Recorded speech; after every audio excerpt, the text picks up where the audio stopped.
I'm Danny Gurry. I'm here with Eric from Frederick Book Arts Center. I am blown away, actually, and I've been telling him, had no idea what this organization was about. You are in a brand new facility on South Carroll Street, beautiful building. I can't even imagine the exposed beams, the color palette, the barn door window amazing. First of all, who designed it? Do you know?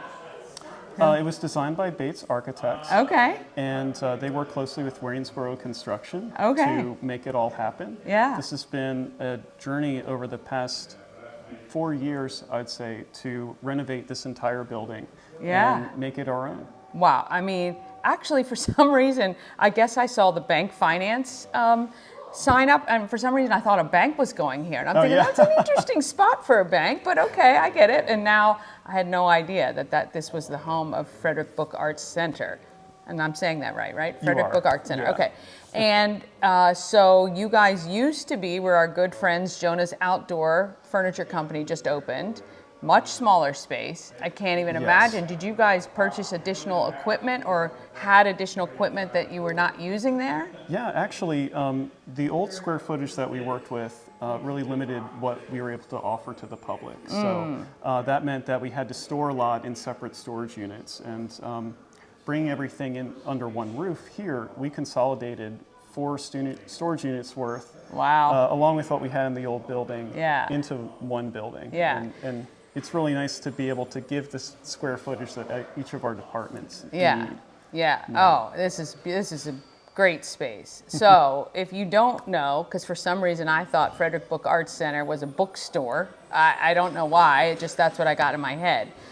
You need better marketing. I can help with that. Yes, we do sell books. But more often books that are made within our space. Right, exactly. Okay, so this is a phenomenal slice of history and great for young kids especially to understand the process at which you had to go to get something printed out and about. I mean, it is a process and a one at a time, kind of thing. Not where you can just hit a button and print 100 copies. So yeah, we are pretty unique in being the only ones able to offer this kind of teaching, this kind of art style in the Frederick community. And I found it really popular with children. The tactile processes that we teach here, working off of our supplies and our equipment, it's rather refreshing. And it's great to teach in equal parts the history and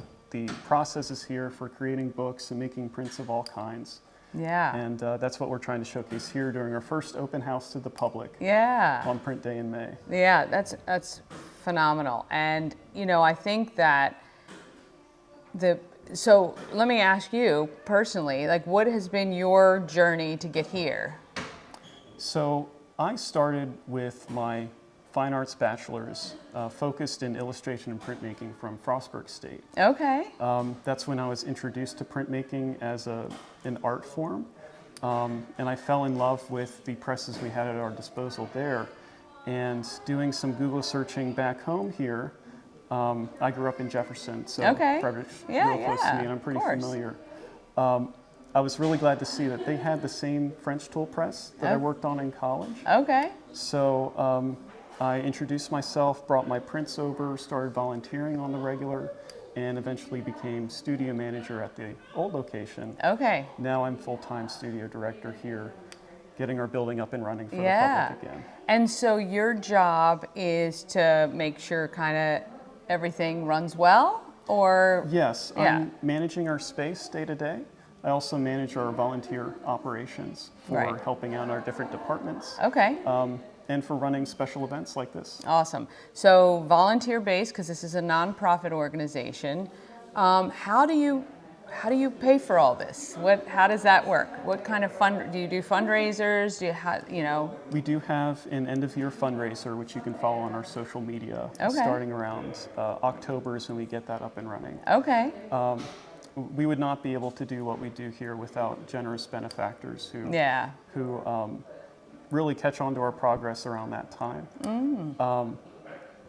We are always seeking out grants and opportunities where we can further our departments here and fulfill new avenues of education. Yeah, I mean, again, it is so amazing. What a great place to bring kids interested in the art. Well, all kids should see how this progressed to where we are today. And I think the digital age, it would be a shame to lose the history that is now housed in this building at South Carroll Street. If there was one thing you wanted to let Frederick know about Frederick Book Arts Center, what would it be? I think I'll have to use the tagline we included in our last newspaper we printed for the public, is that Frederick is for the book arts. I think we are really blessed to be in a town and a region that is so appreciative of these kinds of initiatives being taken downtown to give more education and exposure to the public and more opportunities to learn and see where we came from and see just how relevant that is today. Yeah. If you come through our building, you'll feel a lot of this is more familiar than you might have thought. Yeah, I agree. I agree with that 100%. What's been the biggest challenge with that you've seen, having moved to this newer space and being a part of this organization over the time you have?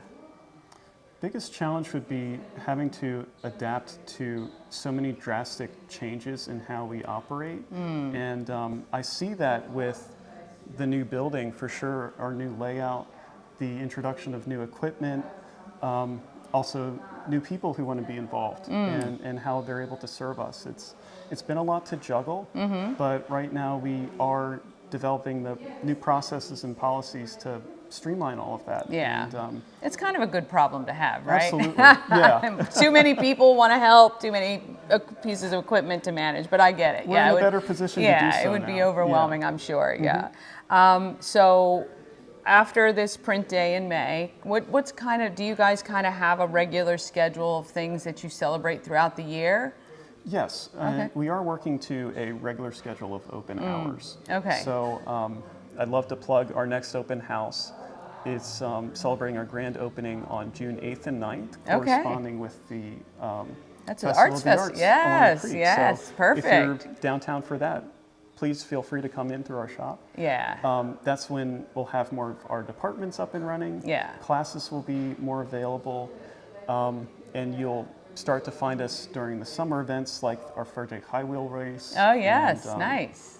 Yeah, Awesome. So be on the lookout. Yes, well, we will make sure and post the website and any social information so that our viewers can go out there. You've got to come down and check it out. It is just a great place. Even if you don't have kids, just wander down. You can buy some things from the shop, talk to some of the artists who are working here, take a class, and kind of go back in time. I love it. I think it's great. I really appreciate the time with you today. Thank you, Danny. Thanks for having us. Awesome.